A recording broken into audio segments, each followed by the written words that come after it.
What's up? This is Melissa Smith, author of Theory of Rebellion and soon to be more books.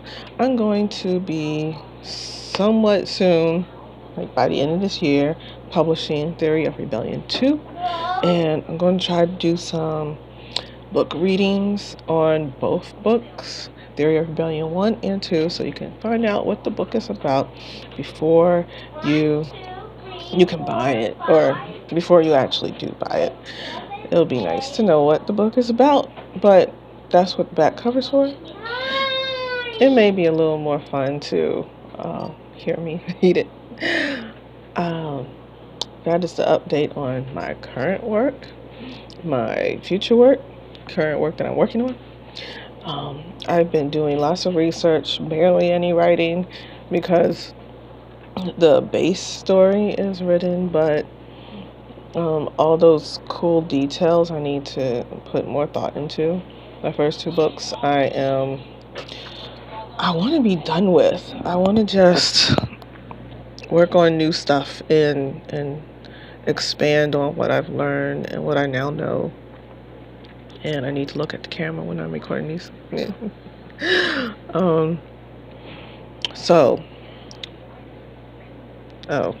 Okay. I think someone just got a package. First thing, what was it? Paradigm shift. I found that enormously fascinating. I have already set a step ladder for how my story and my protagonist is going to progress. So I think I'm going to push it further by throwing in a paradigm shift with each of these progressions. Some of them will take 2 chapters, some of them will take 1. There are 7 steps to this growth, this full growth, because they're plants, but everything grows, so I don't know why that's supposed to be so funny. It's funny to me. So the paradigm shift for each step of her growth is going to be led by 2 characters showing both the negative and positive of each step.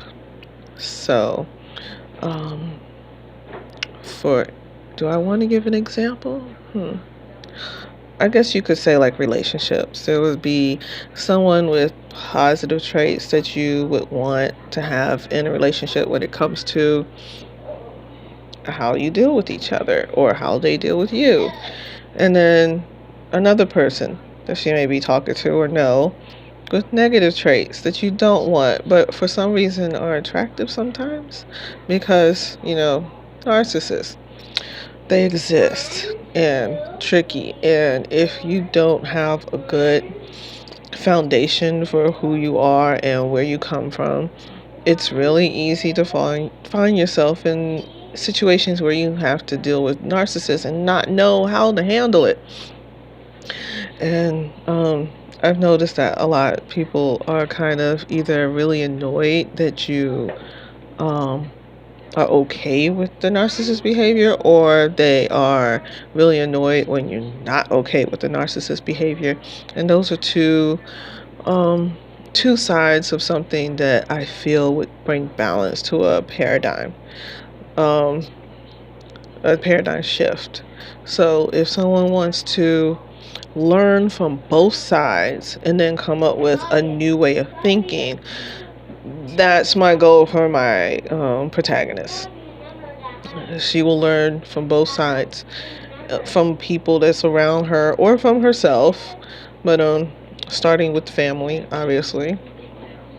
So for family and home, she's going to learn what her bases are and what she doesn't like about those bases, what it is that she internalizes or does without really considering it. And start looking at that before you start looking at the deeper things that aren't as shallow as this is my home. Like, everybody knows where their home was, whether or not they had 50 of them or one, and whether or not they had a positive one or a toxic one. You know what it is, unless you don't have any memory, which